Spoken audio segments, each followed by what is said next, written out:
Hey, hello. Welcome to the show. We are Fuck it. live on Twitch, that is. Yeah, we're Yeah, doing it not, live not Fuck it. totally A- alive. as we do every week. Yet barely alive, but alive enough. Hello, as you guys file in on Twitch, definitely do say hello to us. We want to know who is hanging out with us today for the show. Uh, did you guys watch the Super Bowl? I don't know if they show the Super Bowl, Cale, where you are, but Yeah, they do. It's surprisingly a big deal. really, It's not like it's not, it doesn't take over the country the way it does in America, but right. people talk about it. Wow, I'm amazed at that. Tyler, Yeah. you obviously watched it, right? Because Obviously, what do you mean? Like I thought your wife's family was big on on the football and Bills, stuff. yeah, on the Buffalo Bills, Oh, yeah. right. But they weren't Okay. in the Super Bowl this So year, they never have anything to really cheer about. dude. Honestly, like if the Bills had won, they would have given us like Monday off across the city. Like it's wild what Bills Mafia is like here. That's I amazing. watched But it did though. you? I did watch it. Yeah. Yeah, All right. Well, I also watched it, and I don't give a damn about football. Football, I could take or leave, but I did. There were two things I really loved. No, three things. One was the halftime show, which featured Puffy 50 Cent. Uh love I'm like that. Puffy wasn't in this. Oh, okay. They should have given him an inhaler or something. I mean, hey, he's 47 years old. The puff came for him. It comes for us all, unfortunately. I But my hope. man was upside down like Batman. That was Yeah. nuts. Well, he was like that was the birthday video, right? Was which video was it where he's upside down? Birthday, I the don't know the name. birthday I don't video know. in the club. In the club. Oh Tyler, yeah, that you're one. you're a repository My for pop white culture, is but you don't showing. know in the club. My white's showing. I can't help it. Here's the thing. I don't know that Wow. one, but like I do know his first album, and Many Men is one of my favorite songs of all time. So, um, I asked my wife if I could walk down the aisle to Many Men, and I got that shot down real quick. Mostly because the intro. I don't think the harpist could play the intro gunshots on a harp. So I'm glad I didn't choose that. Huh. Yeah, I think some of those lyrics would probably not go over well at Oh, the wedding. it's such a good song. Oh, don't worry. We played it at the after party. So Nice. I can't imagine you jamming to Many Men. I'm sorry. it's I grew up on like that's one of those albums that like my older cousin would like constantly play when we were watching like playing wrestling video games and stuff. So It's awesome. yeah. Yeah, so I love the halftime show. That was really cool. I loved seeing Idris Elba. Idris Elba is just one of my favorite human beings alive. So I loved seeing him in a Trivago commercial. I'm tired of Trivago, but You could I probably like just say Idris if Elba. it was a NFT or a crypto commercial, and you would have been safe. That would be a safe bet Hmm. because that was That's true too. 75% of the commercials. Yeah, God, they're obnoxious for some reason. Like I guess it's just my predisposition, but I can't stand these NFC commercials. But my third favorite thing was obviously the Doctor Strange trailer. Um, there were two. I don't know if a lot of people know this. There were two. There was Two, a two Doctor 30, Strange trailers? yeah, there was a 30-second TV spot, and then there was the full big trailer. We're going to be talking about both here in the show, but boy, oh boy, was that trailer, the big one, was that trailer amazing. 99 million people have watched it. 99 million people have to buy new sound systems for their entire TV. Boom. What? Before you joined the call, Sean, Cal and I were just whomping each other, just like back and forth. If we were recording, that would have been the stupidest thing ever. Oh my God. Hello, Manny. How you doing? How you doing, Manny? Definitely let us know who's in the chat. Say hello if you're hanging out with us. Yeah, we're going to be talking Doctor Strange. We're going to be talking about the JLA Avengers reprint, the Kurt Busiek, George Perez. We've got a couple of DC Black Label announcements, two that are really exciting, two of the more exciting Black Label announcements of recent memory. And in our main topic, we're going to be talking about the total suckage of the Comixology update. It's bad. Yeah. It's Eloquent bad. way of putting it. Very eloquent. Thank you. I try. Yeah. So yeah, we've got all that and more coming your way. Also, a bunch of listener comments. This week we had quite a few. Our last main topic was a hot button issue, apparently. And you guys had a lot to say. So we're gonna dive into that. If you want to support the show, there are plenty of ways that you can do that. Twitch.tv/The Comics Pals to watch us live every Saturday at 10:15 in the morning for this very show, the main show, The Comics Pals, and Wednesdays at 6 p.m. Eastern for Pals Pulls, where we review all your favorite books, our favorite books, every single week. YouTube.com/The Comics Pals to subscribe to our channel for free. Make sure that, by the way, you follow us on Twitch. Even if you don't use Twitch, it's free to do it. Just head on over there and hit that follow button. And subscribe if you'd be so kind. It's like $4 if you would like to. Or free. No cost Yeah. to you. Yeah, I was gonna get the Amazon plug in there. Yeah, we're gonna shit on them it's later, but in this case, yeah, it's free if you have Amazon Prime. So you can just throw that Prime subscription our way over on Twitch, and we do get some kickback. Also, free to subscribe on YouTube. We are on the road to 1,000 subscribers. Help us reach that goal so that Cale can do a backflip. Like, Your subscribes will enable me to do a backflip. Ooh. I will feel your power and it will course through my veins as I snap my spine in half. like a spear bomb situation. You know what sucks too is that 1,000 subscribers doesn't equate to, like, it's not like you would be able to just go get, the kind surgery of I medical need. care you're gonna need. Like, it's really not that serious. We'll be putting on a special episode on Hey, Heroes Aaron's Initiative for when Kel's back is broken. Mm-hmm. It sure is a good thing I live in a country where the healthcare's free. That's true. We're gonna need to get like a Pepe Larraz variant for an issue of X-Men for the Heroes Initiative to sell to support Cale. That's what we're gonna need. Yep. We could put out an NFT of a special episode that has moving graphics as the header image, right? Is that what people do? I don't know. I don't understand NFTs. Yes. Also, Doom Patrol. Our Doom Patrol book club is imminent. That is coming out on the 22nd of February. So get your reading done. That's Crawling Through the Wreckage. That's Grant Morrison's run. I'm sorry, who's the artist there? Richard Keese. Yes. So phenomenal stuff. Check that out and then listen to our thoughts on it on our book club. Also, I wanted to quickly mention before we dive into the listener comments. Anybody finish Peacemaker? You guys done with that? I am. Yep. Cale, did you? I didn't even start it. All right. Oh, yeah, it's on HBO Max. I Yeah, don't have it. There's no way I of can't watching get it, it. Yes. No spoilers. We're not going to spoil anything. I just wanted to quickly talk a little bit about it. Peacemaker was phenomenal. Mhm. 8 for 8 in terms of episodes. I wish I had chosen this in our year-end, questions as far as the show we would enjoy the most. I don't think Moon Knight is going to top this. Not for me.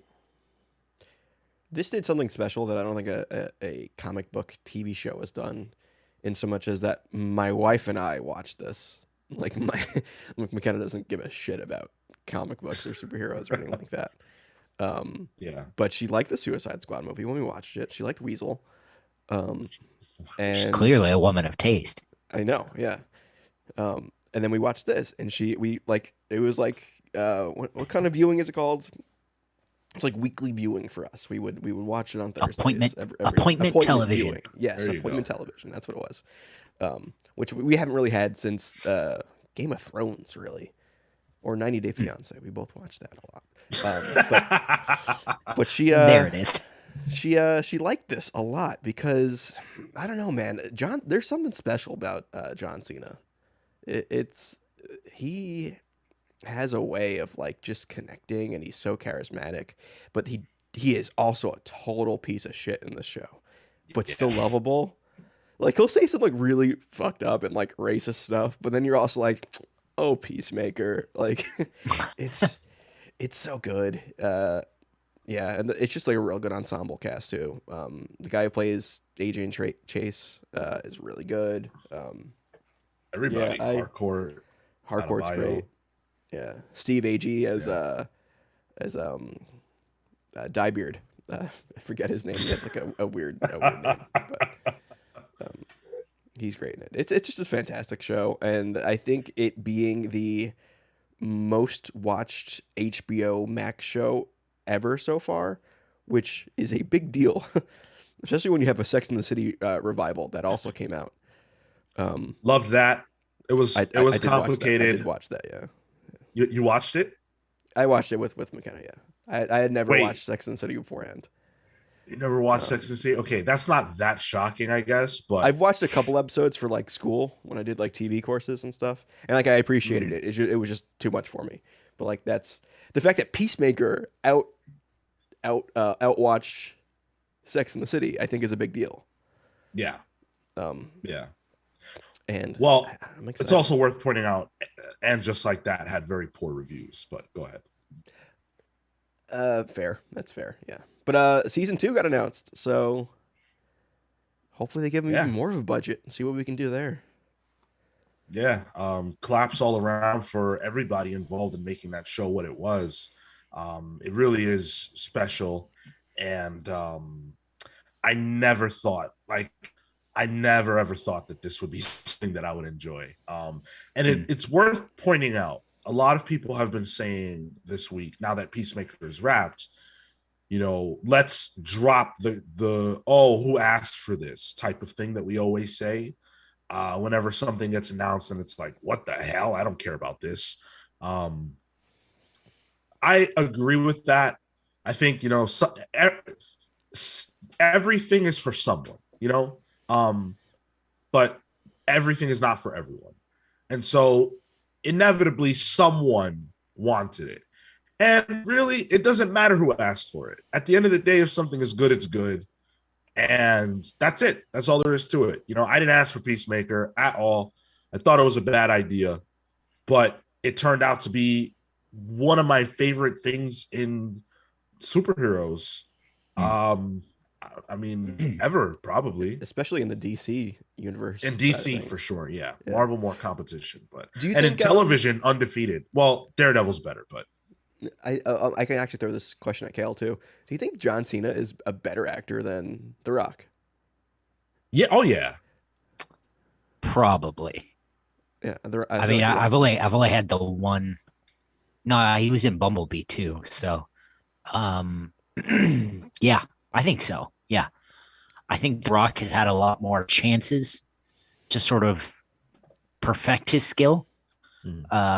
But I think he's chosen who he is, and he takes his role. I think he's figured out yeah. what he wants to do. And I think John Cena is doing a little bit more experimentation, which feels fun.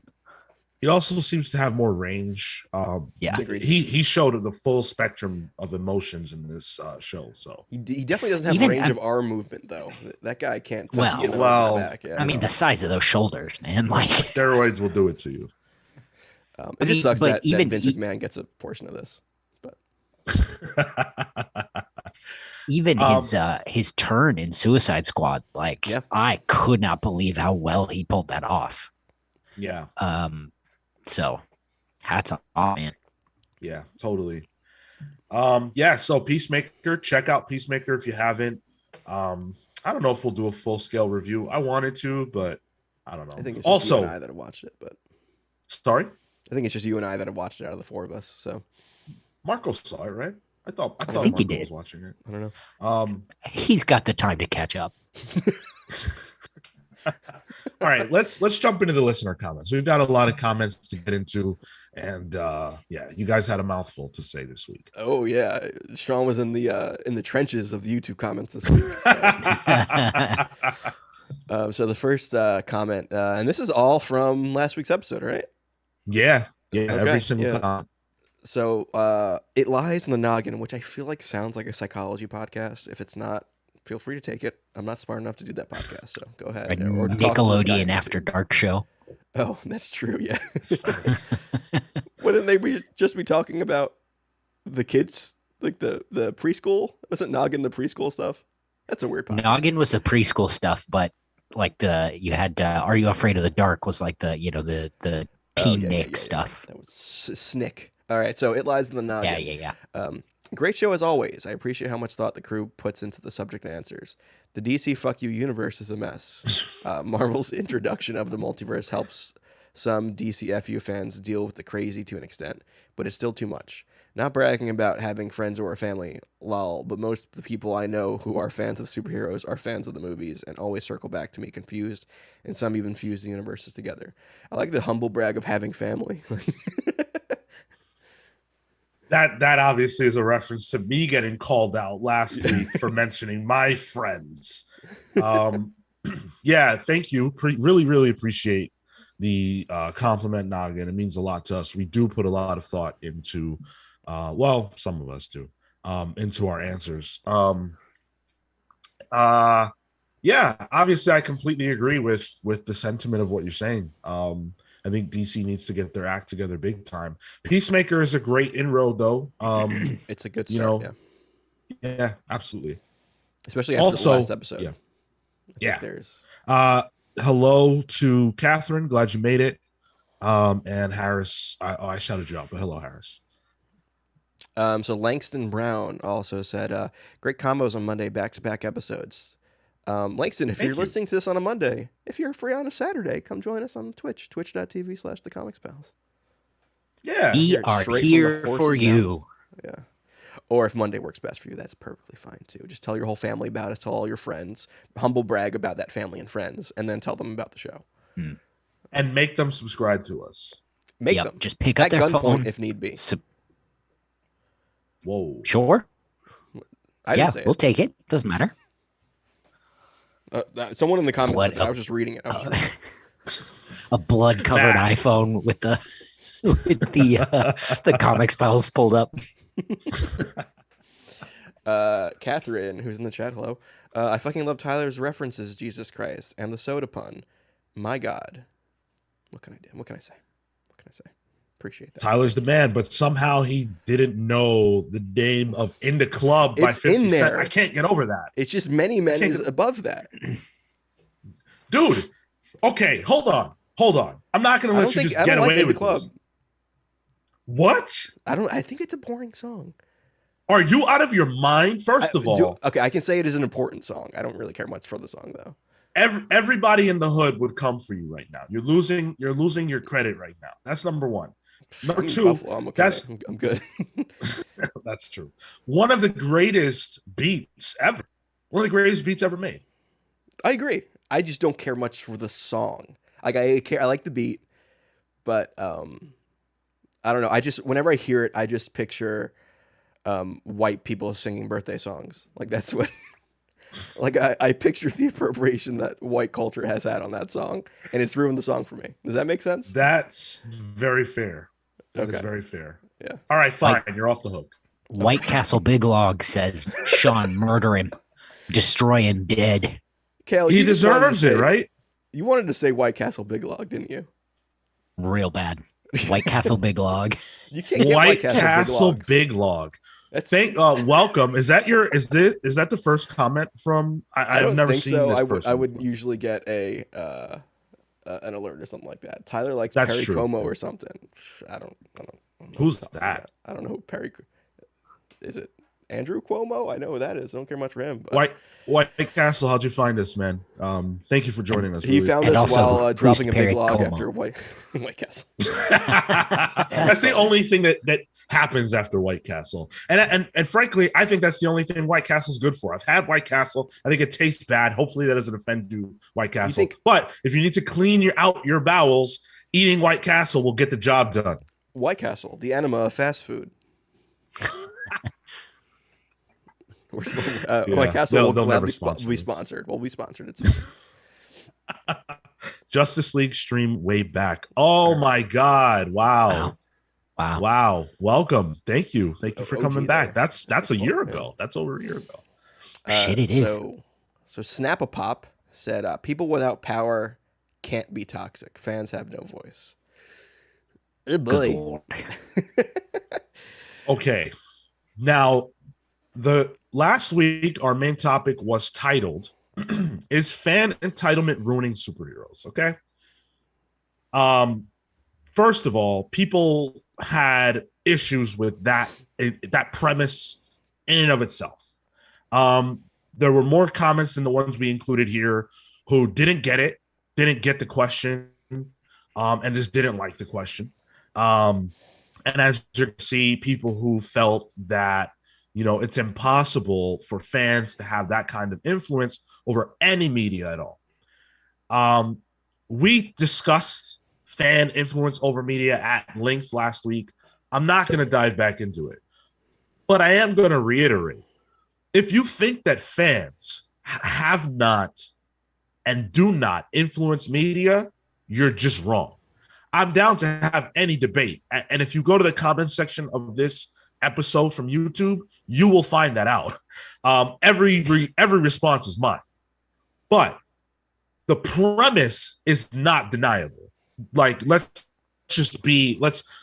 not do the mental gymnastics. And I feel like so many people who come out on the other end of this are too willing to ignore reality when it comes to this stuff. That's a ridiculous statement. People without power can't be toxic. That's ludicrous. Fans have no voice. All I have to do is point you to Sonic and what happened with Sonic.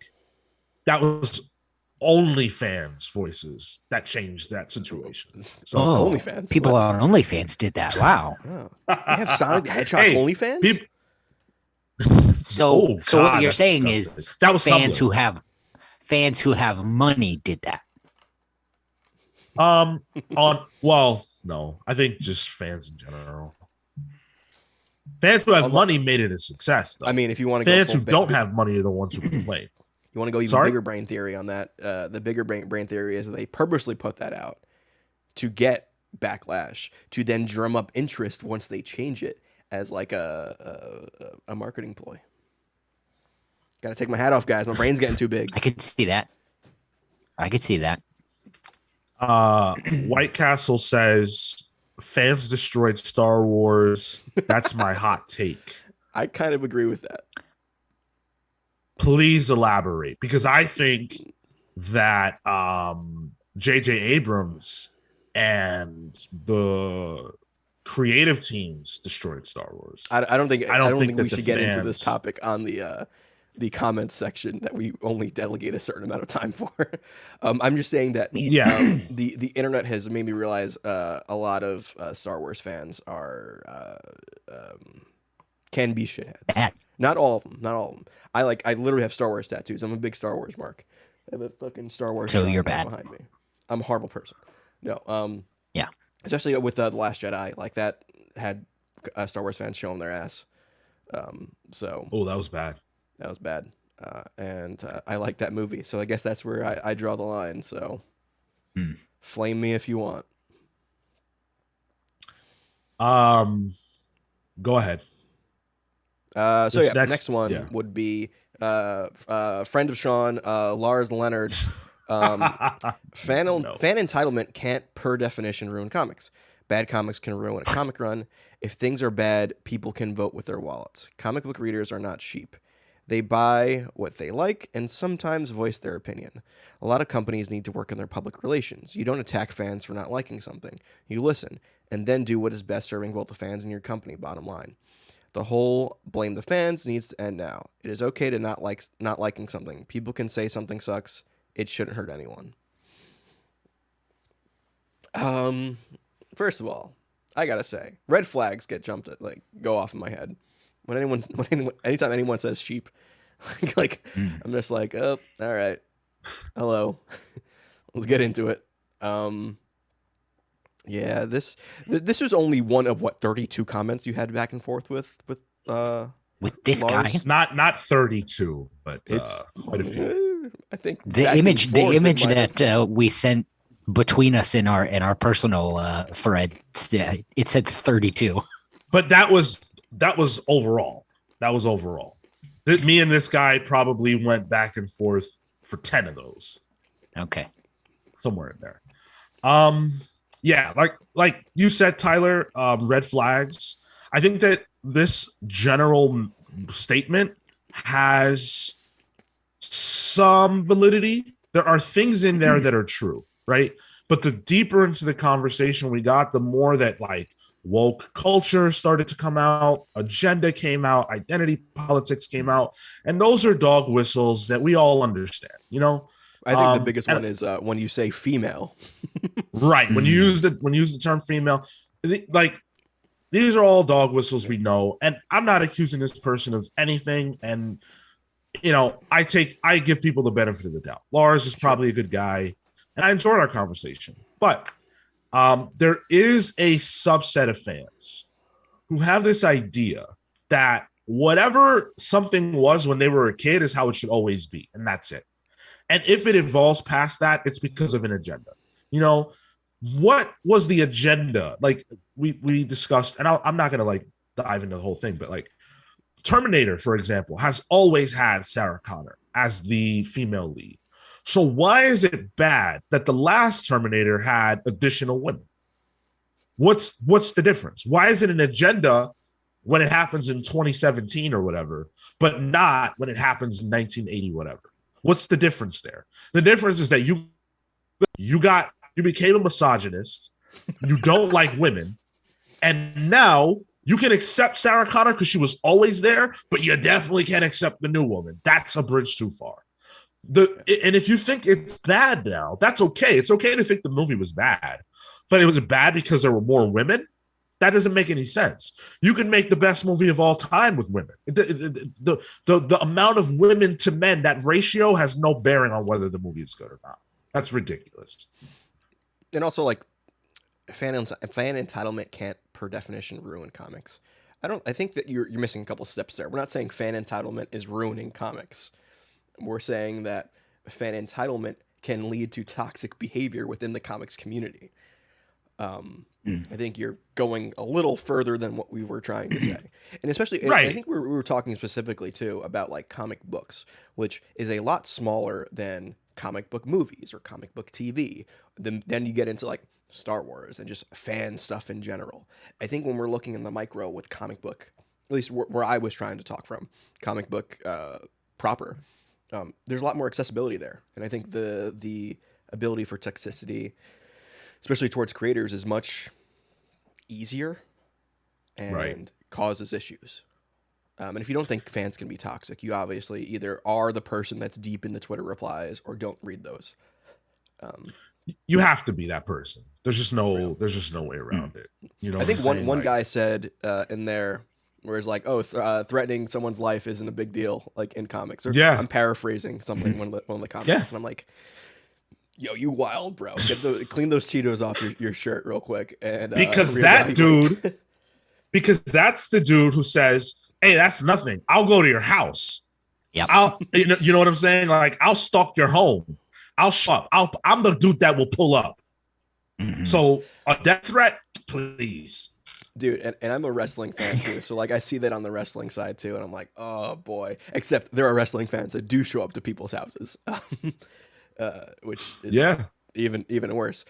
A White Castle Big Log. Ooh, I got to say it. I think creators should just ignore the fans. Fun, right? That'd be high key goated. Let directors cook. Yeah, I think if they could ignore fans, I think that'd be good. But because big two companies don't really want to market their books for creators, they have to be online. They have to push out their books. Look at Jim Zub again. Dude is pushing that Thunderbolts real well. Because he has to, unfortunately. Unless you're a big major event book, they're not going to give you any kind of promotional material. They're not going to put out, they'll maybe put out one announcement thing, but that's when solicitations come out 3 months earlier, which is great for the people who pre-order comics, which won't be anyone outside the U.S. if they're doing digitally anymore. Yeah, it's a mess. They have to be online, which sucks. Honestly, I'm sure if creators can choose to be online and really curate their social media presence, they would. But some don't really have that option, which sucks. The last thing I want to say is I can't personally imagine a scenario where I would ever talk to a creator in any capacity at all and say, yeah, hey, that thing you did sucked, right? Can't imagine. There's no reason at all to do that. But if you want to express the fact that you didn't like something, there's absolutely a way to do that that can be respectful and that can actually be additive. There's a way to do it.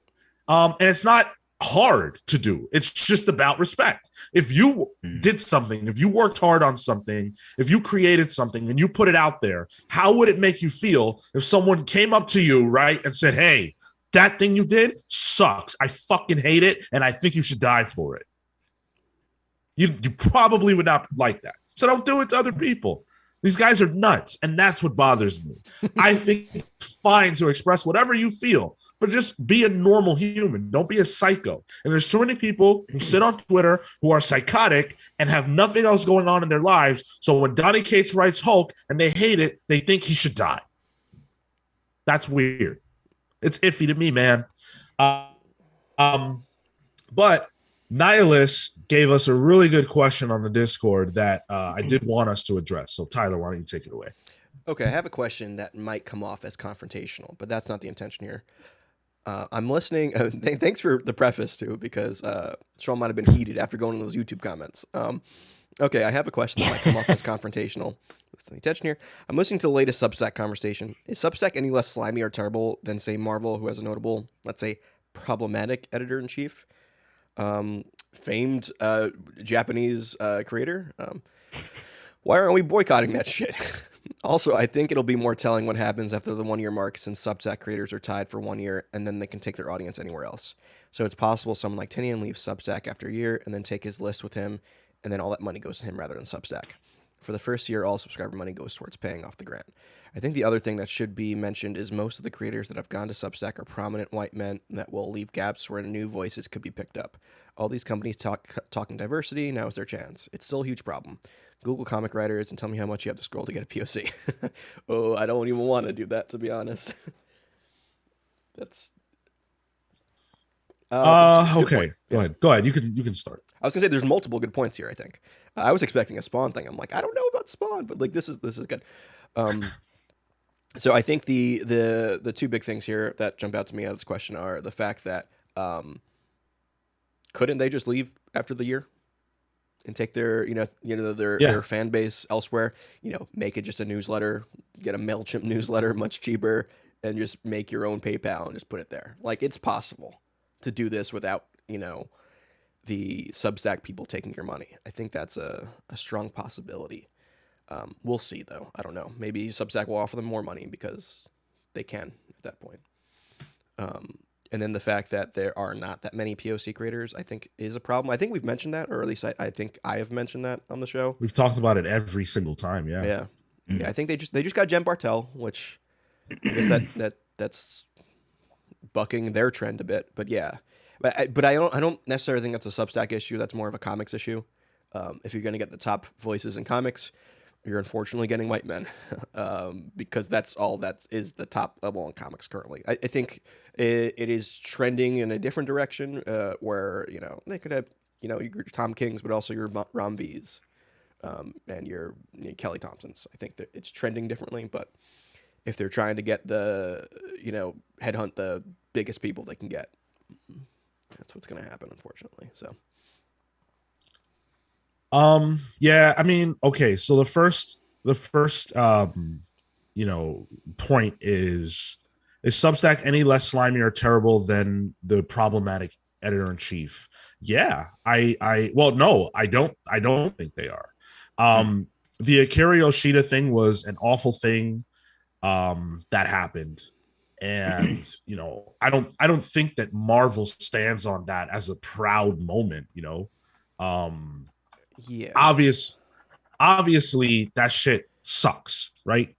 And CB Cebulski is not, like, he has apologized. That That conversation has happened. It's done and dusted. So I don't know what people want. Like, do you want him to be dead? Do you want him to be fired? Like my point of saying that is like, at some point, people have to be able to move on after they make a mistake. Yeah, he is rewarded for that mistake by being in the position that he is in, but it already happened. They have already apologized. I personally am comfortable with him moving on. That shit was 20 years ago. Like, I'm over it. I'm into what's happening right now. And Substack has commented on what we have all discussed, and they said, screw you, we don't care. And also, that's a big difference. Not to rank horrible things, but I feel like the Weeby Cebulski thing was very micro compared to the large campaign of disinformation that Substack is providing people. Like, I think in terms of impact, the Substack thing has a lot more impact. I think the Weeby Cebulski thing is shitty, pissed a lot of people off, but also, like, the guy has shown a good track record for editing. Maybe I think there's still more things he could do to, fix what he did back then, but. And I think by all accounts, other than that, like, he does seem like a decent person. It's enough to call it a mistake, which, fine. But like, it's not like he did it and is still doing it and being an asshole about it. And Marvel now, which, I'm not saying this to credit him specifically, but Marvel now is far, far, far more diverse than it was 20 years ago when he did what he did. And he is the editor-in-chief now. So while I'm not giving him the credit for that, I think that is worth adding into the conversation. I did hear that he does show up in Marvel offices, though. I did hear he shows up in Marvel offices wearing a kimono, and he should probably stop doing that. Well, he flies to work in a Gundam. Who the fuck does that? That's true. Yeah, I mean, showing his ass. Comics have a problem with diversity. There's no question about that, and we rag on that constantly. We just did the Marvel Voices review, where I specifically crapped on the fact that there were only like 3 or 4 or 5 writers involved, and there were 20 stories or whatever. I'm exaggerating, but it's bad. We get that. I'm on board with that. Substack's not the answer to that. Obviously, I think you can talk about both of those issues and acknowledge them without. Neither one is better. No one's better than the other in that specific issue. Actually, no, that's not true. Marvel has diversity, and so does DC. Substack does not. But Substack is choosing writers based on the clout that they have, and that's fine. I don't care. Whatever, do you? But let's not ignore that reality. Substack is a part of the problem. But I do appreciate the question, and I don't take offense. Nihilus mentioned that he was very careful in the framing of this question. You can offend us. It's fine. Like, yeah, if you want, I don't care. I don't think any of us would get offended at anything. In fact, if I understand Sean likes a little combat in the comic book discourse. So I do. I love it, and I'm here for it, and I don't get offended. You'd have to know me personally, and no one here does, so I don't care. And even if you did, I probably still wouldn't get offended. I'm pretty bulletproof. I'm not gonna lie. So yeah, thank you for the question. Much like 50 Cent in his album. Love it. Thank you to everybody who wrote in. We really appreciate it. Let's talk Doctor Strange. Let's get right into it. Let's get into this news. No, let's just Doctor Strange. Yeah, let's watch it. Throw it on. So I'm gonna throw it on. Let's see. Ooh, look at those luscious eyeballs of Benedict Cumberbatch. Let's just talk about that first. Let's go frame by frame on this one. You mean that fucking Roger from American Dad ass head of his? Shit, that's accurate. That's crazy accurate. All right, Sean, should I just stop playing and we'll just talk over it? Is that cool? Yeah, let's get into it. Cool. So this had nothing to do with football, first of all, so that threw me off right away. This has everything to do with me, and that's why I tuned in. Look at that. It's a beautiful movie. I'm just I think the first sure Doctor Strange has a ponytail in some of this, fine, um, but That's Sam Raimi. that's canon. You can't argue with that. This is true. This is true. They need to make Superman with a mullet canon in the movies. Yeah. Yeah. I agree. What I love about the beginning of this especially is all this stuff feels like a Sam Raimi movie. Yep. Yep. And as you say that, I was really his name came up, so that was great timing, Cal. Expertly done. I think I'm way behind. So it's fine. There was conversation that the movie might not be horror based, that there wouldn't be the horror aspects, and I think this trailer makes it clear that it's there. It's not gonna be like a real horror movie, but it's got those elements to it. So Hermes Pip in the chat says, how do I go from Doctor Strange 1 to 2? Probably just by getting a movie ticket and then seeing Doctor Strange 2. Or if you're talking about like what's necessity. Oh, hold on. Yeah. Here. We got something important. Look at that. You guys can't hear it, but that moment right there. Ultraman. You're going back to it. Awesome. Okay, cool. Yeah, let's talk about this. I literally jumped out of my seat. I think I hit my girlfriend by accident by throwing my hand. Accident. Oh my God. Sean be throwing his hands. Yeah. Doctor Strange. I've heard that excuse. Doctor Strange in the multiverse of domestic abuse. Here we go. Gotta love it. I'm gonna need to be in chains. No, I lost my mind because you guys can't hear it. Hopefully, you've already seen the trailer. This moment that Tyler has freeze framed on is Doctor Strange in chains, standing in front of a man with a bald head who sounds like Professor Xavier. Oh. Well, he sounds like Patrick Stewart. He sounds like Patrick Stewart. Okay, right. Okay, fine. He could be Ralph Boner's grandfather. That's all I'm saying. That could be. You're getting Picard? people's hopes up. It's Picard, isn't it? It could be. What if it's Picard? Oh man, this is the Marvel Star Trek universe combination here. Whoa. And that's what I need to say. Everybody who disagreed that WandaVision sucked for putting Quicksilver in and calling him Ralph Boner, you guys are fools. Because now, every single time that a situation like this comes up, it's probably some dude who's related to Ralph Boner. Fuck Ralph Boner and fuck WandaVision for doing that. This is Professor X. Is that real? This is Professor X. Are people really doing that? Yeah, dude. Pete did it on this podcast. That's why you kicked him off the show. Pete supported that movement, and now I see that shit everywhere. I didn't come up with that joke. I read that shit on Twitter. I'm not funny. So I know. So this is Professor Xavier, right? And that means that this room and all of this that we're seeing is the Illuminati. Well, it's the Illuminati. Where do you get that? All right. That's a lot. I'm not in control of the video right now, but first of all, Professor X, Sean, and I can drag it over there. Okay, so show when Doctor Strange is introduced to the room, and there are the chairs, the different chairs. I think it's like a second before, right, or a couple of seconds before. Okay.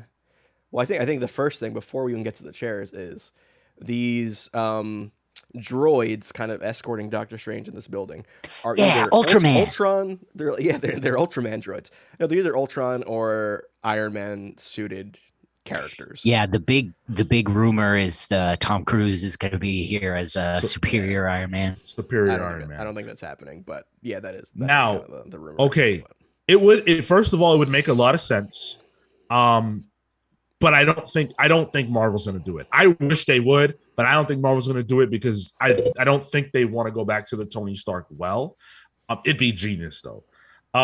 So we see the bots, right? They're either created by Iron Man or they are Ultron bots. They don't look like Ultron bots to me, but it is what it is. It's worth pointing out. I think it's the side piece on their helmets that looks like Ultron bots. So Okay, but it's worth pointing out that that's not outside of the realm of possibility. We did see Ultron bots in What If.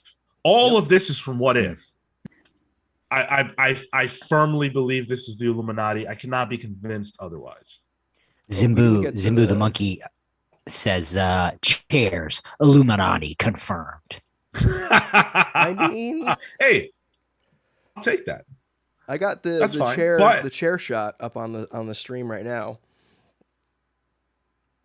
yeah, And so you've got the chair shot. There are, let's see, one, two. Doctor Strange is standing in the middle of them, but I could imagine there being two chairs where he's standing. Is that fair to say? yeah, or one wheelchair possibly. There are two people seated and then one walking over towards the seat. I feel like I'm gonna fill those chairs right now. I think I Professor could X. see 8. So Professor X would be eight in front of chairs? Doctor Strange in the middle. Yeah, I got Professor X. I got Black Bolt. I Okay. got Tony Stark, Captain Carter. I got Interesting. evil Doctor Strange, Hmm. possibly Mordo. That's definitely Mordo walking up there. Yeah, yeah. Based on what's like the thing he has in his back, and you can see his hair a bit. That's where I'm at right now, and I think we'll probably find out that the Watcher assembled these people. That there's the threat is so great post what happened with on What If. I mean, I guess I won't spoil it, but post what happened on What If, that there needed to be a team that could defend the multiverse. The exact same reason why the Avengers exist, just in the multiverse. I believe this is the Illuminati we're looking at. But Interesting. I'm with you. I'm with It's you. definitely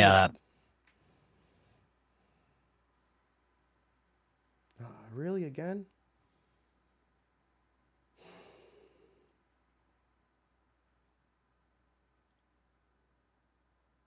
Motherfucker.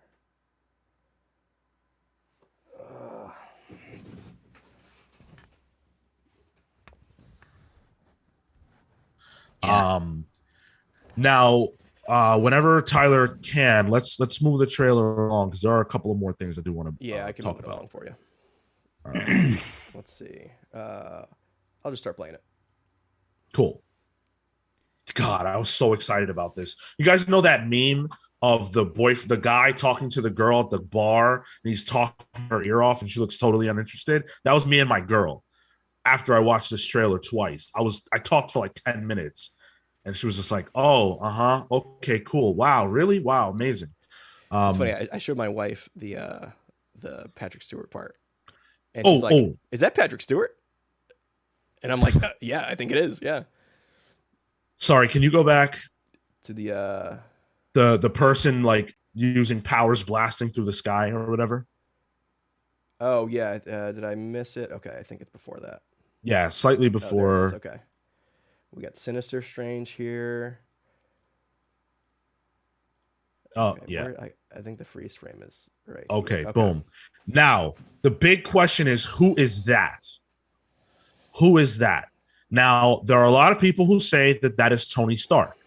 When you freeze it like that, it really look like that freeze frame right there is literally the perfect freeze I have seen. That does look like Iron Man to me. I have seen people upscale it to 4K, and it looks like a black guy in there, so they're thinking Iron Lad to bring Kang into the multiverse some more. I love that. So I love so that. you're kind of right in a way, but also that is not fully right. So I think that works best. Other theories, just want to throw them out there. Johnny Storm, I think you might mean. No, also, someone said Johnny Blaze. Yeah, I was as responding Strider. to I was responding to that yeah. comment.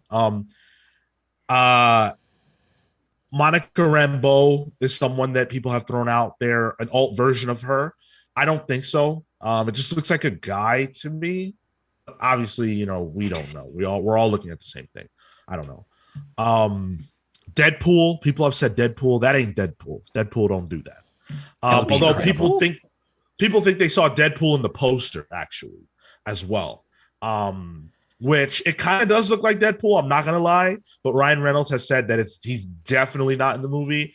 I don't believe anything that any of these actors say. But anyway, carry on.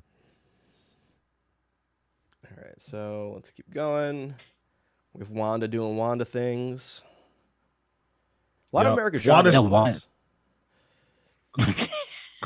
The Wanda stuff in this trailer was cool. Yeah.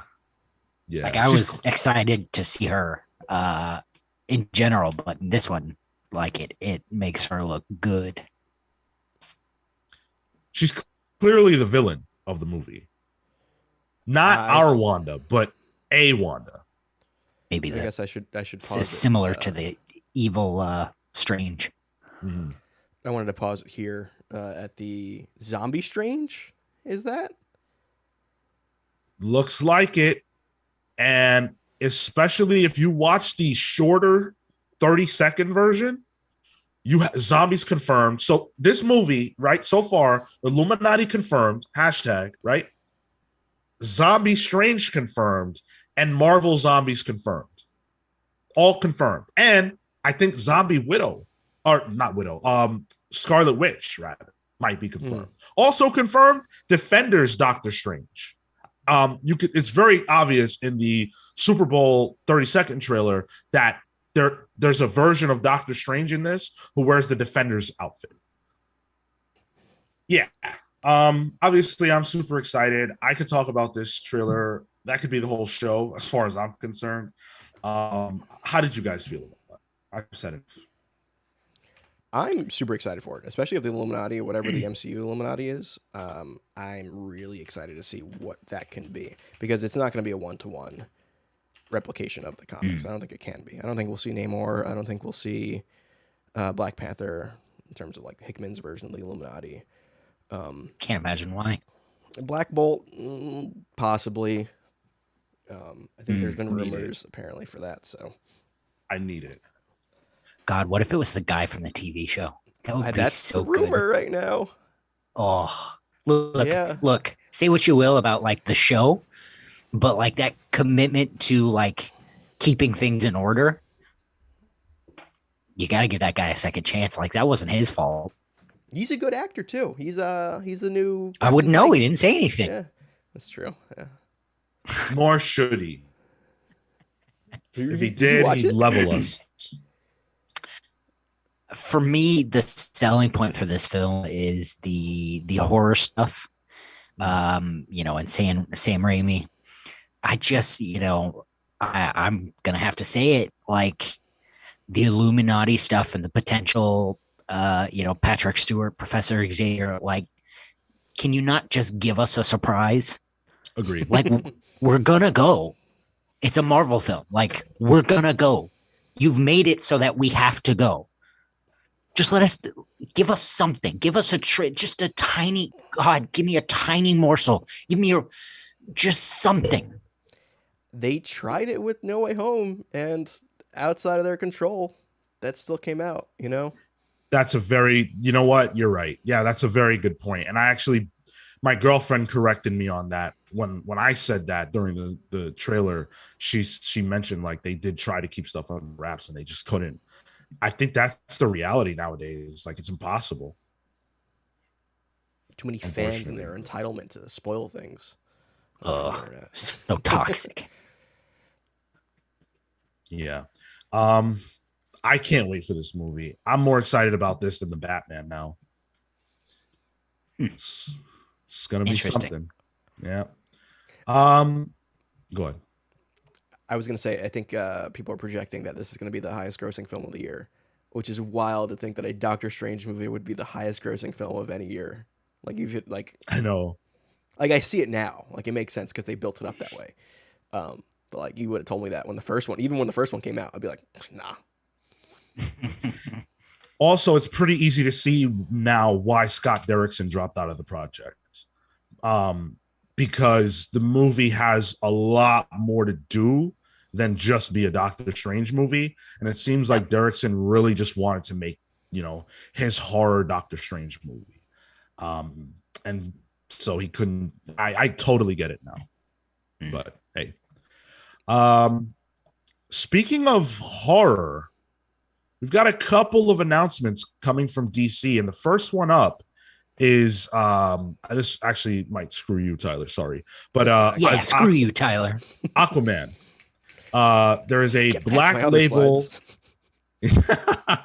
There's a black label Aquaman series coming. They're touting it as a psychological horror book, Aquaman Andromeda by Ram V and Christian Ward. What a creative team. Wow. Yeah. On a horror title too. Fucking whoa. Also, nice to see a black label book that's not a bat label book. Yeah. Bat label. Oh my God. Okay, Agreed. we got two of those this week. We'll talk about the other one, but yeah, this is a team.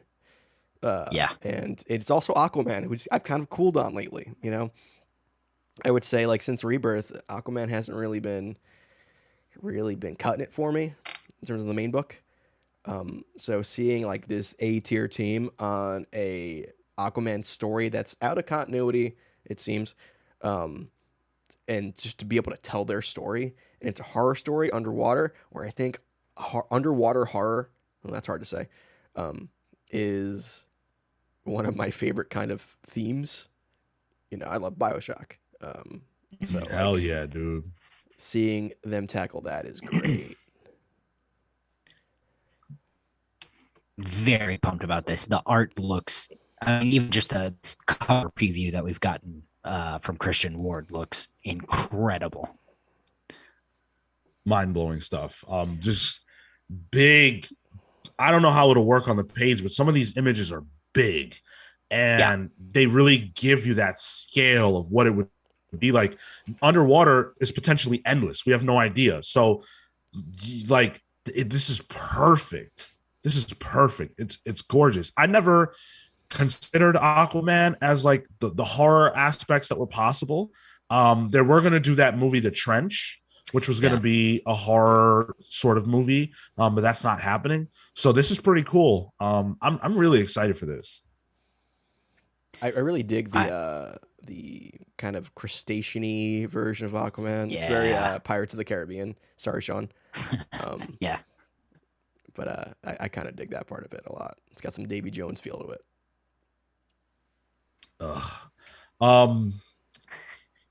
It's weird though that Aquaman's not bigger right now, considering the movies, and all that good stuff.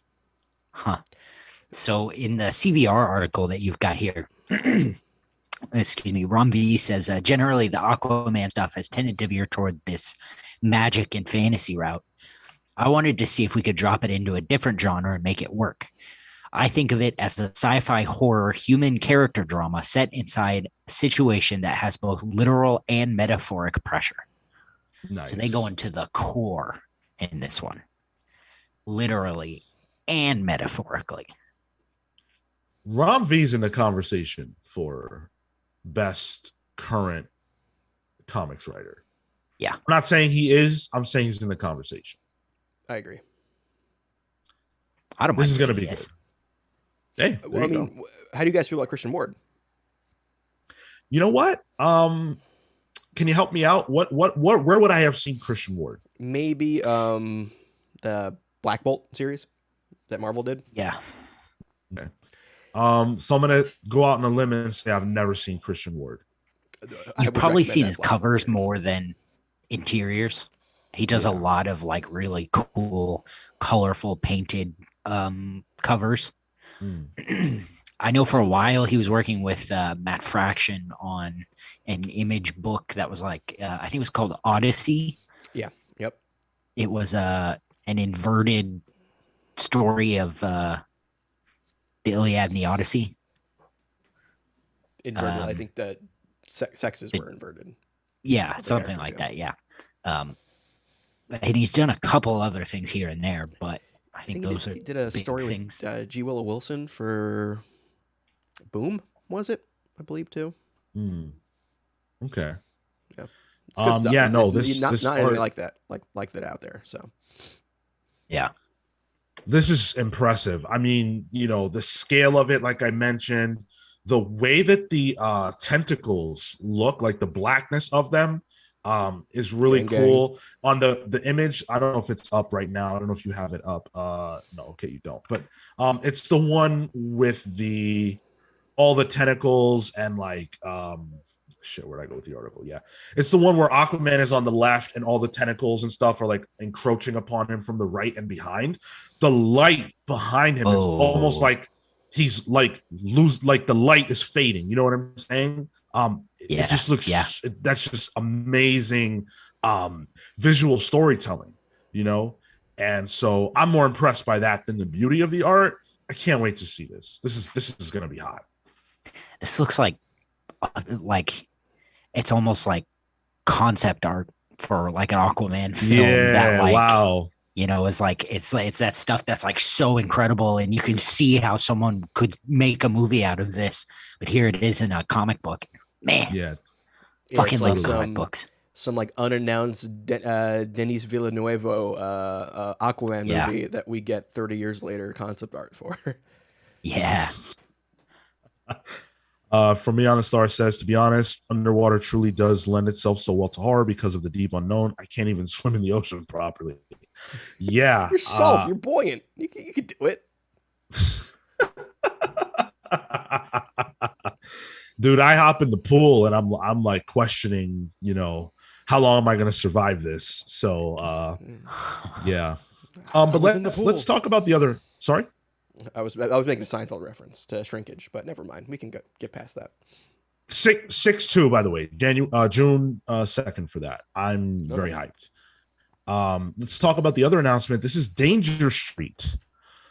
So this is the second announcement we got this week that doesn't appear to feature Batman in a primary role. Second Black Label announcement. So there goes your Bat label right there, Tyler. I mean, the movie would be done and over with at that point, so there's no need. Fair enough. Even though they re-touted another announcement, which was Tom King teaming up with David Marquez on a Bat book that's coming later this year as well. But so yeah, Killing Time. It's called Batman Killing Time. Yeah. That's right. I remember that. So this is Danger Street. It's written by Tom King. He's re-teaming with Jorge Fornes and Dave Stewart. This is like as obscure as it gets, right? Dr. Fate, Starman, Metamorpho, Warworld. That's a character. Warlord. Yeah, he's like an Warlord. I'm sorry, fantasy type character. Yeah. Lady Cop is in this. Did you say Lady Cop? Yeah. Oh, yeah. There's a lot. Is more that her power? Too. Her power is that she's a lady cop. So I guess there's a reinvention of the character there. There's an agenda. Their Green Team is showing up in this too. Green Team was like a bunch of like little kid billionaires that gave people money to be superheroes. Yeah. The Dingbats of Danger Street are also in this, which I think is a Kirby creation. Incredible. There's two teams of ruffian youths in this, which I think is very interesting. I'm curious to see how Tom King makes the youth war criminals. I'm real excited. I mean, they live on Danger Street, so it won't be that hard. That's true. Everyone's a war criminal on Danger Street, apparently, especially Dingbats.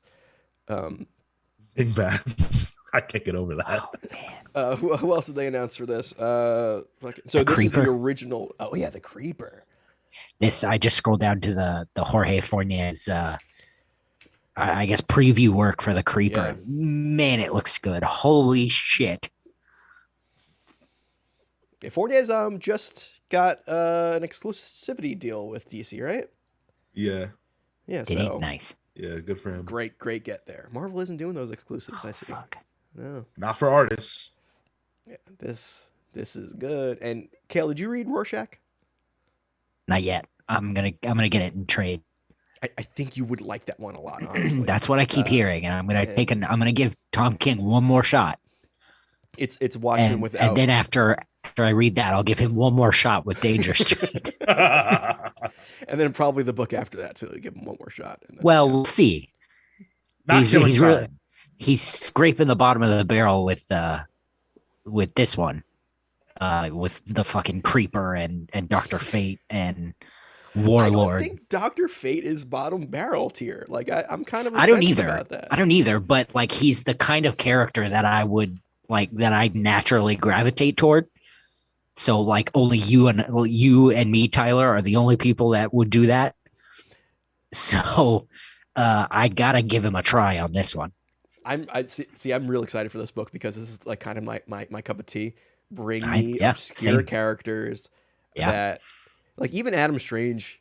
Yeah, he's obscure, but he's not that obscure. Like I still think he matters to some people.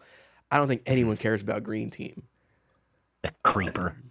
And that's what you need. Characters that no one cares about. Yes, because then you can make me Yeah. care about them. You know, Mhm. it's And you can it's do stuff with them. exactly. You can make new stars out of characters that have been languishing. I don't know if the Creeper is going to become a star. I don't know if, what did you say? The ruffians? The Dingbats of Danger Street. The ding. It sounds like a side group. Like, I feel like the Dingbats of Danger Street also fought with Top Cat and his gang in the Hanna-Barbera cartoon. Yeah. I feel like that's like a level in Streets of Rage or something, like Danger Street. Like, I feel like they were that like the could've- inspiration for Ed, Ed, and Eddie. Like, Yeah. but like all these characters were in this old DC first issue series where they would showcase lesser known DC characters in like these new first issues that you can pick up in this series where everyone had kind of had like their own starring issue, almost like Marvel Team Up would have been in Marvel's version, where you team Spider-Man up with Captain Britain, where it kind of gets the rub there from Spider-Man. People shouting out wacky races in the chat. There we go. Catch us on our Hanna-Barbera episode where I talk about that because I love that shit. So well, I'm excited for this, not because of the characters, but because of Tom King and Jorge Fornes and Dave Stewart. They did a tremendous job with Rorschach, and anytime that they want to team up, I am down to participate. This is coming out on May 3rd, so a little bit of a wait, but you can be rest assured that we will have no choice but to review this. Tyler will pick it and petition to where this book will have to be on the docket. So if you want to hear our thoughts about both of the books we just talked about on there, yeah, we're definitely talking about this book. Listen to Palaceables. Here's a book that I'm really excited about, although it's not new. Marvel and DC are teaming up to re-release Kurt Busiek and George Perez's JLA Avengers. And now we can't have this conversation without shouting out the Heroes Initiative, who are basically, the Heroes Initiative is a organization whose purpose, whose reason for existing is to help creators of comics that are, that have fallen on hard times for medical reasons or, financial reasons, whatever the case is. And they, put together fundraisers and charities, and, they'll do like a variant cover for a certain book where the proceeds will go to a specific creator or to the Heroes Initiative Fund, which then pays out to creators and things like that. They have swag you can buy on their website that helps these creators. Really just an amazing godsend of an organization for this industry that unfortunately needs it, because so many of the creators from earlier years, and I'm not even discounting creators who might be in need now, but older creators from the 60s, 70s, 80s, even 90s, who are out of work now that didn't get paid very much, they need help. Notably the creator of Rocket Raccoon, who is one of the biggest stars in Hollywood, died a few years ago and was poor, from what I recall. Didn't have money to, to go in peace or to go well and medically taken care of. That's a shame. And this organization exists to deal with that. This, of course, ties into George Perez, who, as we know, is in poor health and was given, if I remember correctly, a year to live, and needs help right now.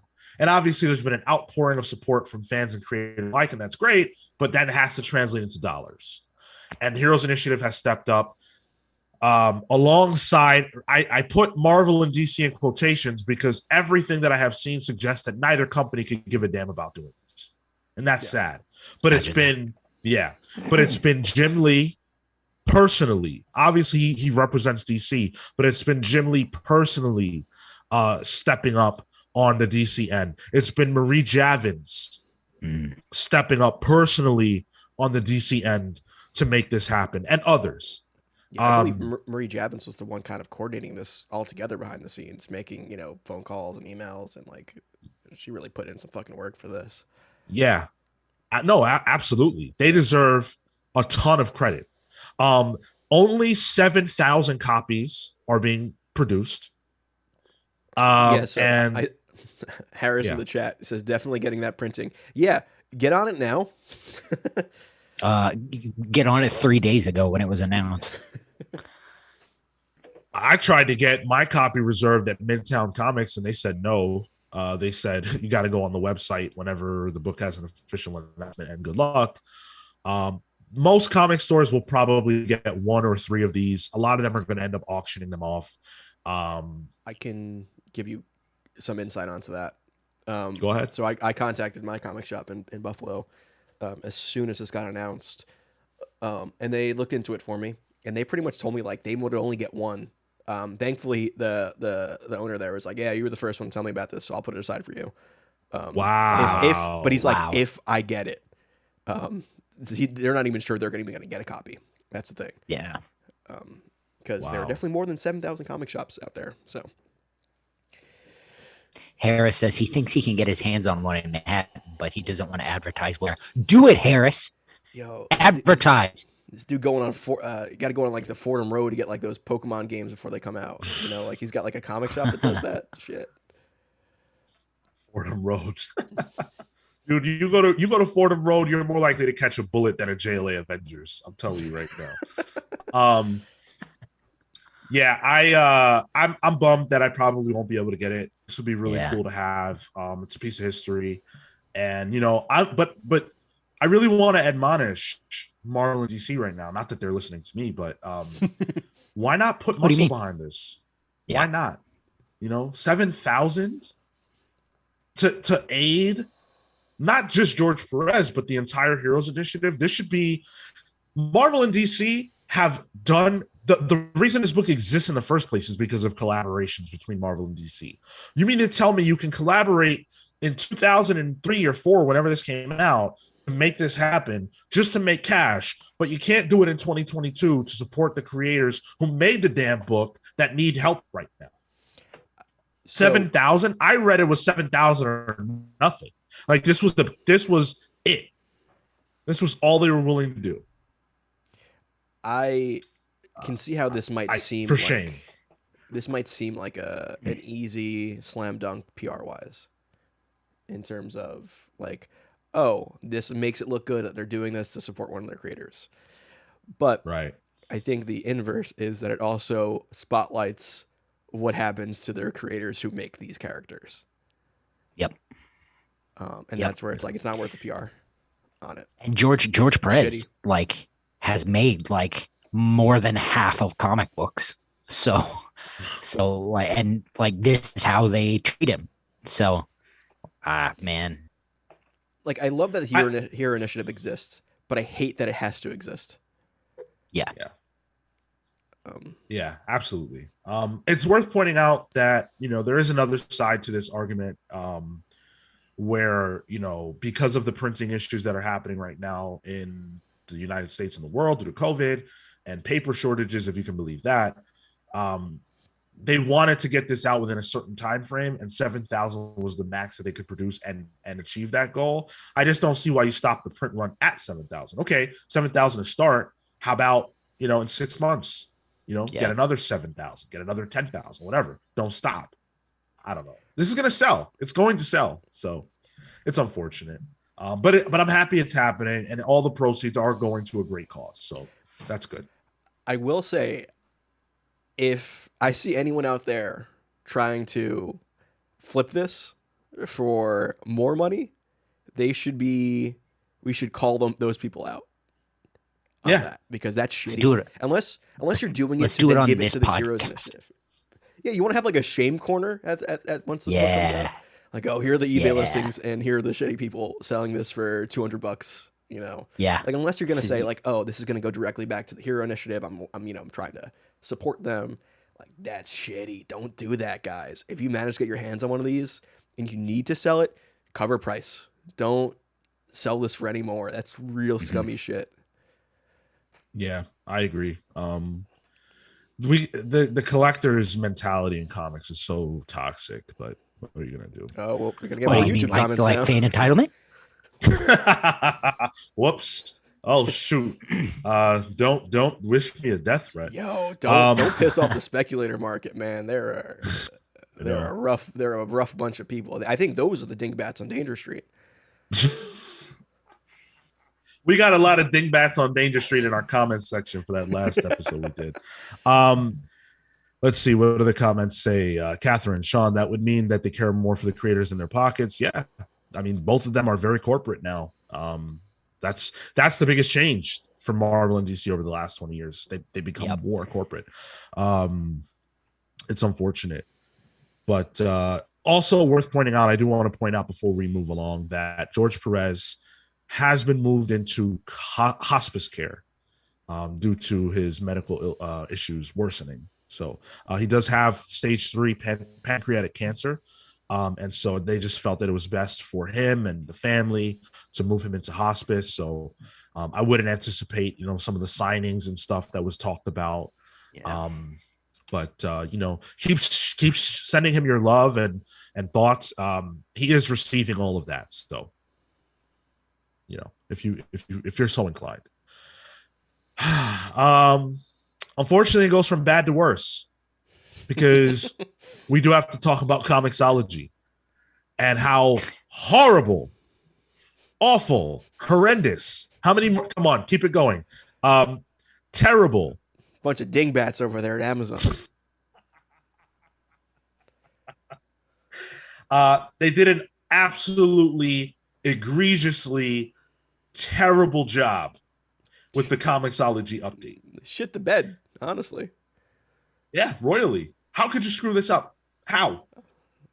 We have probably, I would imagine that more of our listeners read digitally than not. I don't know that. I don't have stats, but I think that's probably a reasonable thing. Following Discord and stuff, it seems like a lot of you read digitally. And so a lot of you probably use Comixology. That's the most used app to read comics. And of course, they're owned by Amazon. And they've been owned by Amazon for many years now. I think that probably went down. Coming up on 10. It was about 2013, 2014. Yeah. Something in that region. And finally, we have seen what that would mean. And what it meant is disaster. We are going to talk about how awful this update is. I think Tyler has firsthand experience, right? Yeah. Okay. Cale, you do too. I have a lot of... Yeah, I do too, absolutely. I mean, Cale probably has specific experience not being in the US. But I don't have firsthand experience. I have it on iOS, so I'm pretty much okay. The buying process is shit. But I think there are some reading issues that I'm not experiencing on iOS that other people are. Okay. I might be off Palspoles for a while. Yeah, might have to see. We're going to talk about that in our main topic. You guys on Twitch know the deal. We will be back in 5 minutes or less, so hang around because we're going to just simply roast Comixology for the next 30 minutes. So that should be a great time. We'll see you then. Take care. All right, so we are going to get into the Comixology conversation. Also, by the way, if you want to hang out with us after the show, we'll stick around for like 10 minutes and chat with you Twitch loyalists. I see the same names every week, which is cool. I appreciate every single one of you. Kefis, I saw you in the chat. Welcome. Zimbu, welcome. Hadn't shouted you out yet. Zimbu with the Hassan emotes there in the chat. I see what you do. I get it. I can see that now. That's Hassan who? Hassan Anabi. He's a Twitch streamer. Oh, okay. Yeah. So let's dive in. let's talk about the bad, the worst, and the ugly of this Comixology update that I think we all were dreading, right? Like we all kind of knew it wasn't going to be great. And the So, more, go ahead. so when this happened, I was just at the beginning of my comics journalism career, and I was with a small company called the BGCP, the Big Glasgow Comics page, and we wrote all our reviews were Facebook posts basically, and but they managed to get a local radio station to give us a slot. So that was my first podcast format or whatever was legitimately on the radio, and this was one of the first things we talked about. And I'm telling you, 10 years ago I predicted every bit of this. They took away the store. It was buck wild. Can you unearth that somehow? Like, do you think that's still out there? I'd Yeah, be very absolutely. curious to hear that. I would love to hear that, dude. Are you with a bunch of Scots during it? Yeah. Okay, so I might need subtitles, but it's subtitles probably. Yeah. But I was furious about this when the original purchase happened. I was like, it was one of those things where it was like, this Comixology was perfect. They're flushing it down the toilet, and little did we know that clogged turd would take 10 years to go down. It's rough, guys.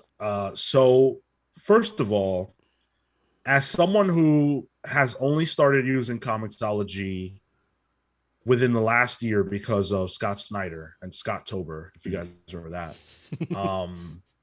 and only ever having used Comixology or read comics on desktop. I've never read a comic book on anything other than a desktop or a laptop, I guess, but same difference. I didn't love the experience. I already didn't think it was fantastic. I've talked enough about my distaste for digital, but I didn't love the experience. But I felt that it was probably about as good as it could get for desktop comics reading. And from what I have heard, the experience on a phone or a tablet was really good for people who consume comics that way. This update has annihilated desktop. First of all, annihilated it. I have an image actually. Oh, you do? by, Perfect. Amy Dallin. If you follow Amy Dallin on Twitter, she works for like D&D. But this is what the desktop view looks like for Comixology currently. Hope you can read real tiny. It's a joke. You need a binoculars to read that. Not even like a magnifying glass. You need full on. No. Binoculars going on to this. Yeah, absolutely. It's disgusting. That's the worst thing I have seen. When people crap on like digital comics reading, the extreme of that joke is that. Yep. And it's wild to me because it worked a week ago. Yeah, it was fine. Just in terms of like a technological infrastructure wise, what really changed on the background that would cause this? Like it's bonkers to me, and like this is not something they would have QA'd beforehand. Like I work in IT, basic IT, but like this is wild that they would push something out like this and not notice this. And also I appreciate Amy Dallin using J.H. Williams as an example here, where you want to see that stuff in big screen, full double page spread, but instead you get a thumbnail. It is insane that they fumbled this.